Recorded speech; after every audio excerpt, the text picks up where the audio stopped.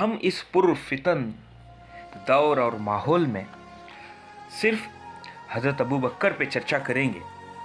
حضرت ابو بکر جنگ احد میں آقا صلی اللہ تعالیٰ علیہ وسلم کو چھوڑ کر بھاگ گئے، پھر واپس آئے۔ اللہ اور رسول صلی اللہ تعالیٰ علیہ وسلم نے انہیں معاف کر دیا۔ پھر آقا صلی اللہ تعالیٰ علیہ وسلم کی وفات سے 3 دن قبل اصحاب آقا صلی اللہ تعالیٰ علیہ وسلم کے گھر میں جمع تھے، اور آپ صلی اللہ تعالیٰ علیہ وسلم نے انہیں حکم دیا کہ قلم و دعوت لے آئیں، میں وصیت لکھ دیتا ہوں تاکہ آپ کبھی گمراہ نہ ہو سکیں۔ تو سارے صحابہ نے اختلاف کیا کہ اللہ کی کتاب قرآن ہمیں کافی ہے۔ ابن عباس رضی اللہ تعالیٰ عنہ فرماتے ہیں کہ جب لڑائی جھگڑے میں شدت پیدا ہو گئی تو آقا صلی اللہ تعالیٰ علیہ وسلم نے فرمایا کہ میرے پاس سے نکل جاؤ۔ آپ کو پتہ ہے اللہ کا قرآن کہتا ہے اگر بال برابر بھی اپنی آوازوں کو اونچا کر دیا میرے حبیب کے سامنے تو آپ کے سارے اعمال جلا دوں گا، یہ یاد رکھیں۔ تو آقا صلی اللہ تعالیٰ علیہ وسلم نے فرمایا کہ میرے پاس سے نکل جاؤ۔ اس میں ابو بکر بھی شامل تھے اور وہ نکل گئے۔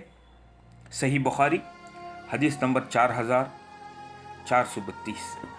پھر آقا صلی اللہ تعالیٰ علیہ وسلم نے اپنی وفات سے 2 دن پہلے روم سے مقابلہ کرنے کے لیے ایک لشکر تیار کیا اور اس کا سردار اسامہ بن زید کو بنایا۔ اس لشکر میں ابو بکر، عمر، ابو عبیدہ جیسے اصحاب مہاجرین و انصار شامل تھے، کوئی نہیں گیا۔ صحیح بخاری حدیث نمبر 3730۔ اب یہ سوال پیدا ہوتا ہے کہ آخر خدا و رسول صلی اللہ تعالیٰ علیہ وسلم کے مقابلے میں یہ جرت، یہ نافرمانی، اللہ اکبر۔ پھر آقا صلی اللہ تعالیٰ علیہ وسلم کی وفات ہو گئی۔ ابو بکر کو کون معاف کرے گا؟ جب وفات ہوئی تو وہ جنازے میں بھی شامل نہیں ہوئے۔ پھر جب خلیفہ ہوئے تو حضرت فاطمہ زہرا سلام اللہ علیہا سے فدق چھین لیا۔ یہ حوالہ صحیح بخاری حدیث نمبر 3711۔ فدق کیا ہے؟ آئیے اللہ سے پوچھیں، آئیے میرے آقا کی زبانی سے پوچھیں، قرآن سے پوچھیں۔ سورہ حشر پارہ نمبر 28 آیت نمبر 7۔ بسم اللہ الرحمن الرحیم۔ ما افاء اللہ علی رسولہ من اہل القرى فللہ وللرسول ولذی القربى والیتامى والمسکین وابن سبیل۔ اس میں اہل القرى یہ وہ ملکیت ہے جو باغ مال فہ میں آتا ہے، باغ فدق کا ذکر ہو رہا ہے اس آیت میں۔ تو اللہ یہ جو ملکیت ہے اس کا مالک خود اللہ ہے۔ فللہ وہ رسولی، اور اللہ کے رسول بھی اس کے مالک ہیں، اور وہ للذی القربى، قربہ سے مراد اہل بیت ہیں۔ سورہ شورى آیت نمبر 23 میں آپ کو پتا ہے قل لا اسألکم علیہ اجرا الا المودۃ فی القربى، قرابت دار اس کے مالک ہیں۔ یہ اللہ بول رہا ہے، اللہ اس کا مالک ہے، فدق کا، ساری زمین کا۔ رسول اس کے مالک ہیں اور اہل بیت اس کے مالک ہیں۔ یہ عطا کریں گے جسے چاہے، یہ جس کا حق ہے، یتیم کا حق، مسکین کا حق اور مسافر کا حق، یہ بانٹیں گے۔ یہ سردار ہیں، کوئی دوسرا اصحاب یا کوئی دوسرا شخص نہیں۔ اللہ اس کے مالک ہیں، مال فہ کے، رسول اس کے مالک ہیں، اور اہل بیت میں علی، فاطمہ سلام اللہ علیہ، حسن سلام اللہ، حسین سلام اللہ، یہ مالک ہیں، کوئی اور نہیں۔ تو ابو بکر نے باغ فدق چھین لیا، ماں فاطمہ الزہرا سلام اللہ علیہا کو نہیں دیا۔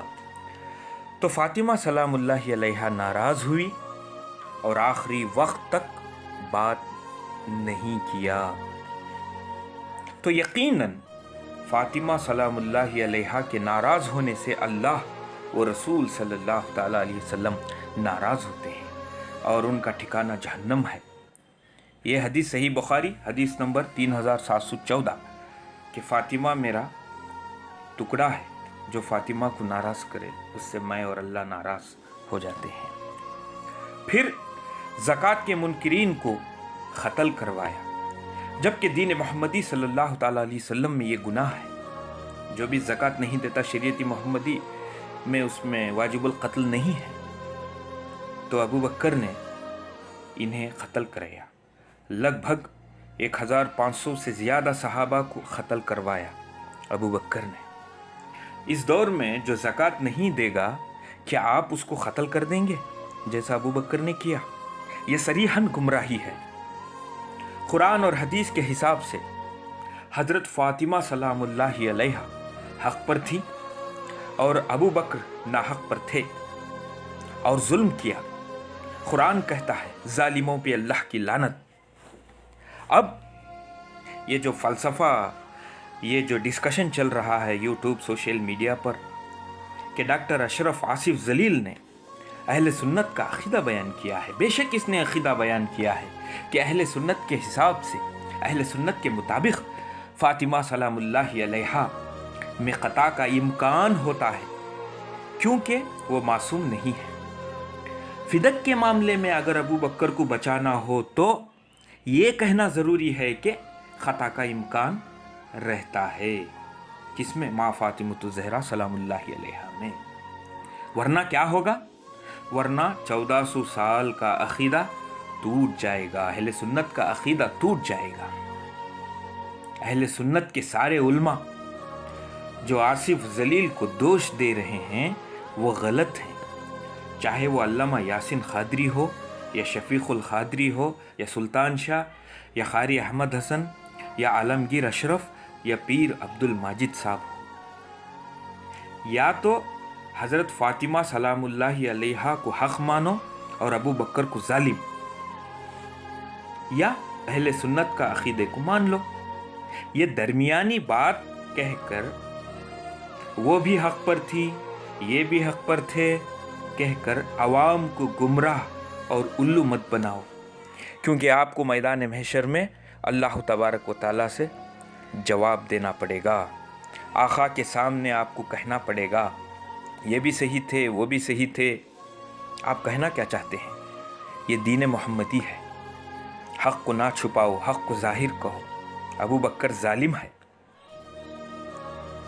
وآخر دعوانا والحمد للہ رب العالمین۔ السلام علیکم ورحمۃ اللہ وبرکاتہ۔ یا علی علیہ السلام المدد۔